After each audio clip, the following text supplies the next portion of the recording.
4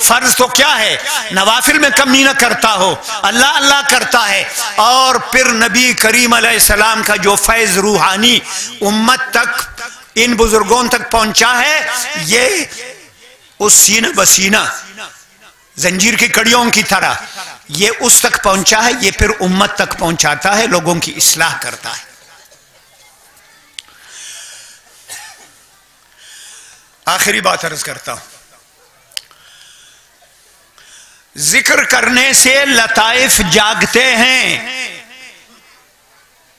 مشائخ قادریہ نے 6 لطائف کا بتایا ہے، ایک اس لائن میں ہے دائیں سے بائیں، 3 اوپر سے نیچے ناف تک ہے، ناف سے 2 انگل نیچے۔ ان لطائف کو جگانے کے لیے، بیدار کرنے کے لیے، طاقتور بنانے کے لیے اللہ اللہ کراتے ہیں پیران طریقت۔ لیکن میں ایک نقطہ اضافی بیان کر رہا ہوں، ہر آدمی تو پیرانی طریقت کے پاس نہیں جا سکتا کہ اسے ذکر لے لے اپنی اصلاح کرے۔ میں آسان راستہ آپ کو بتاتا ہوں، میری طرف سے نہیں ہے، بہت بڑا نام ہے، مولانا محمد میاں صاحب رحمت اللہ علیہ، مولانا حسین احمد مدنی کے ساتھی ہیں، مولانا ابوالکلام آزاد کے ساتھی ہیں، جمعیت علماء ہند کے اکابرین میں سے بڑا آدمی ہے۔ اس نے کتاب لکھی ہے شاندار ماضی، 4 جلدوں میں میرے پاس ہے، 50 سال پہلے میں نے لی تھی، اب بھی میرے پاس موجود ہے۔ مولانا محمد میاں صاحب لکھتے ہیں، عجیب بات، توجہ سے سنو، مولانا محمد میاں صاحب فرماتے ہیں پیر صاحب کی رہبری میں اللہ اللہ کرنے سے آپ کو جو روشنی ملتی ہے، عرش سے انوارات ملتے ہیں۔ قرآن کریم بھی ذکر اللہ ہے، اِنَّا نَحْنُ نَزَّلْنَا الذِّكْرَ وَإِنَّا لَهُ لَحَافِظُونَ، قرآن کریم ذکر ہے۔ وقال الذين كفروا يا ايها الذي نزل عليه الذكر انك لمجنون، کفار نے بھی اس کو مان لیا کہ قرآن کریم ذکر ہے۔ قرآن کریم کی تلاوت سے بھی انسان کے دل و دماغ میں لطائف میں قوت پیدا ہو جاتی ہے۔ جس نے بیعت نہیں کی ہے کم سے کم یہ تو کرے، روزانہ تلاوت کیا کرو مسلمانوں، صرف اس پر خوش مت ہو جاؤ کہ مدرسے والوں نے اتنے لڑکوں کو حافظ بنایا، خود بھی قرآن سے محبت کرو، قرآن پڑھتے جاؤ، آپ کے دل و دماغ پر انوارات اتریں گے، آپ کا ایمان پختہ ہوگا، آپ کا عمل صاف ہوگا، آپ کا اخلاق بہتر ہوگا۔ او غانگڑ دی چداڑی عریف براوی تو عریف کنا خیال براوی گڑا سے میری مادری زبان براہوئی ہے، میں مینگلوں کا خواہر زادہ ہوں، بانجا، اور پدری زبان میری پشتو ہے۔ تو ویسے پٹھان جو ہے میں نے سنا ہے، میرا تجربہ ہے، دنیا کا کوئی ایسا خطہ نہیں ہے جہاں پٹھان موجود نہ ہو۔ براویک پارا اراڑی دسپتہ موڑی خرک، پٹھان ہر جگہ ہوتے ہیں لیکن شاید وہ کم ہو، براوی سمجھنے والے بہت ہوں گے۔ براوی پو مروکاک یا براوی والا بعض مرو کی مادری زبانیں تھا۔ کنے کی دعوت سنے مولی مجیب الرحمن براویٹ، تو کنا خیال دا شاید کنیان براویٹ تقریر کریف ہوئی، لیکن مجمع مخلوط یار زبان والا ریر دا خطرن ای اردو اٹھید کریٹ، تو کنا ماما کرے اور کنیا باز کو بینو ری براویک قرآن خوان بو، اور اللہ نا رحمت و برکت ہے تینے مجھکبو، اور جمعیت علماء اسلام کہ علماء تا پاکستان اٹھی کلام بلہ جماعتیں، سیاسی جماعتیں، دینی مذہبی جماعتیں۔ مولانا فضل الرحمان صاحب دا وقت تینے دا عمر چیننیانم عمرت بلونے افتادن برزائے بیمار مرے ننو دے دو دنگک اندہ قوم کن، اگر قوم خدا عقل لیتے پاکستانی تھے اللہ عقل لیتے، مولانا پائے کنے خلی سے کہ دا پاکستان نا نیمانا بلائی عرفیر بنگالی تے ناراض کرے بنگلہ دیش جوڑ مس، دا سے دانا بلائی عرف پس ملکہ کا آسانی جوڑ مفس ہے، ملکہ تا پرغنگ آسان ہے، ملکوں کو توڑنا آسان ہے، ملکوں کو بنانا مشکل ہے۔ یہ پاکستان ہمارا ہے، کسی جرنیل کے ابا جان کا نہیں ہے، کسی جج کے باپ کا نہیں ہے، کسی بیوروکریٹ کے باپ کا نہیں ہے، یہ ہمارا ہے، یہ ہمارا ملک ہے، 25 کروڑ انسانوں کا ملک ہے۔ ہم اس ملک کو آزاد کرانا چاہتے ہیں، ایک دفعہ مولانا فضل الرحمان نے، سمیٹ رہا ہوں بات ختم کر رہا ہوں، مولانا فضل الرحمان نے ایک دفعہ بیان دیا تھا چند سال پہلے کہ پاکستان کی آزادی نامکمل ہے، تو کچھ بے دینوں نے اخبار میں میڈیا میں دیا تھا کہ مولانا فضل الرحمان کے خلاف بغاوت کا مقدمہ قائم کیا جائے، مولانا فضل الرحمان کے خلاف مقدمہ قائم کیا جائے کہ قائد جمعیت نے یہ بات کیا کہ پاکستان کی آزادی نامکمل ہے۔ مجھ پر 4 مقدمے بغاوت کے بنے، 4 مقدمے جس میں سزائے موت ہے، جس کو اللہ بچاتا ہے کون اس کو پھانسی پہ چڑھا سکتا ہے۔ 4 مقدمے مجھ پر رہے ہیں، 8-10 سال بلکہ اس سے بھی زیادہ ہے۔ گزشتہ سال آخری مقدمے سے میں آزاد ہو گیا ہوں۔ یہ وہی مقدمہ ہے، دفعہ ہے جو پرویز مشرف پر لگا تھا اور وہ ملک سے بھاگ گیا اور وہاں مر گیا، اس کی لاش لائی گئی، اس کو جنازہ نہیں ملا۔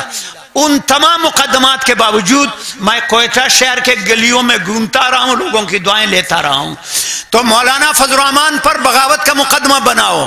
میں نے کہا چلو منصور مجرم ہے، چلو منصور مجرم ہے، اسے مجرم ہی رہنے دو، چلو منصور مجرم ہے، اسے مجرم ہی رہنے دو۔ ان الحق کو زمانے کی صدا کہہ دوں تو کیا ڈر ہے؟ اگر 20 کروڑ انسان چیخے کہ ہمارے منہ کا لقمہ تم نے چھین لیا ہے، یہود و نصارہ IMF کے کہنے پہ یہاں بدامنی ہے، یہاں پٹرول مہنگا ہے، یہاں ڈیزل مہنگا ہے، یہاں توانائی کا بحران ہے، گیس دستیاب نہیں، اور یہاں جو ہے بجلی دستیاب نہیں۔ اگر میں یہ نعرہ لگاؤں اور میرے ساتھ کروڑوں لوگ کہیں کہ بالکل ٹھیک کہہ رہا ہے، کتنے لوگوں کو جیل میں ڈالو گے؟ ایک مولانا فضل الرحمان کو ڈالو گے تو کر سکو گے، پورے ملک کو جیل میں تمہارا باپ ڈال سکتا ہے۔ جزاکم اللہ خیرہ۔ میں نے آپ لوگوں کا بہت وقت لیا اور اللہ آپ کو جزائے خیر دے کہ آپ چھوٹے بڑے بوڑھے عالم اور ناخواندہ سب نے پورے توجہ سے میری بات سن لی، سوائے ان لوگوں کے جو میری تقریر کے دوران بولتے رہے۔ آپ سب حضرات کا شکریہ۔ وآخر دعوانا الحمدللہ رب العالمین۔